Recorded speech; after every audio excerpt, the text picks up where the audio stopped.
পাঁচকিতার যারা প্রবাসী আছেন ওদের জন্য আজকের ভিডিওটি। আলবু ভাই ঘাস কাটো না মাছ ধরো? হামুক হামুক। হাই, এখানে অনেক কাশফুল ফুটে থাকে সব সময়। এখানের মূল আকর্ষণ হচ্ছে এই চুনা ফুল, এই যে ওল্ড ইজ গোল্ড।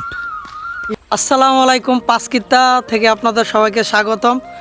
অনেক দিন ভাবতেছি যে এই রোডে আসবো, কাজের ব্যস্ততার কারণে আসা হয় না, তাই এর জন্য আসলে এই ভিডিও, এমন ধরনের ভিডিও এখন আমার খুবই কম করা হয়। আজকে আসলাম, এই জন্য ভাবলাম আপনাদেরকে একটু দেখাই। পাঁচকিতার যারা প্রবাসী আছেন ওদের জন্য আজকের ভিডিওটি। আচ্ছা, এটা হচ্ছে আমাদের বড় পোল, যেখানে মানুষ কারেন্ট গেলে বা গরম লাগলে এখানে এসে বসে বসে সময় কাটায়। বর্ষার সময় এখানে প্রচুর মাছ পাওয়া যায়। এই যে এখানে একজন ভেল বা এই যে ধ্বংসস্তূপ মানে এখনও রয়ে গেছে, হয়তো বর্ষার সময় এটা আবার চালু করা হবে। এই যে আগের সময় যে খেজুরের রস যেখান থেকে পাওয়া যেত, এই গাছগুলোই এখন বিলুপ্তির পথে, কিন্তু কিছু গাছ এখনও রয়ে গিয়েছে।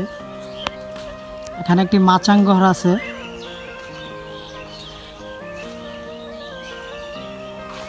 এই যে ওল্ড ইজ গোল্ড, এই মেশিন ঘর আমরা ছোটবেলা থেকে দেখতেছি, এখনও আছে, কিন্তু মানুষটা নাই। কিন্তু সেই মানুষের হাতের যে স্মৃতিটা এখনও দাঁড়িয়ে আছে। এখানে একটি জিনিস দেখাই, এই যে একটা সনাতন পদ্ধতি, যেখানে এসে পাখি বসে তারপর পোকাগুলা খেয়ে ফেলে। এই যে এখানে বসে, এগুলো কৃষকদের পদ্ধতি। এখানে অনেক কাশফুল ফুটে থাকে সব সময়, দেখতে অনেক জোশ লাগে।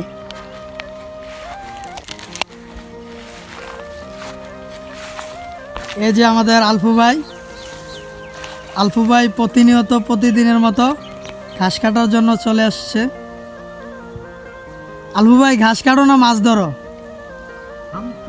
হামুক হামুক। হাই, আলফু ভাই অনেক ভালো মনের মানুষ, আমাদের সাথে অনেক ফ্রি, আমাদের দাদা হয়, এজন্য রসিকতাটা একটু বেশি করি। এখানের মূল আকর্ষণ হচ্ছে এই চুনাপুলের এখন বর্তমানে বেহাল অবস্থা। এই যে রোডের চারপাশে আপনার যে সারি সারি তাল গাছ, এটা দেখতে জোশ লাগে। অনেক মানুষ এসে এখানে বিকেলে কিন্তু সময় কাটায়।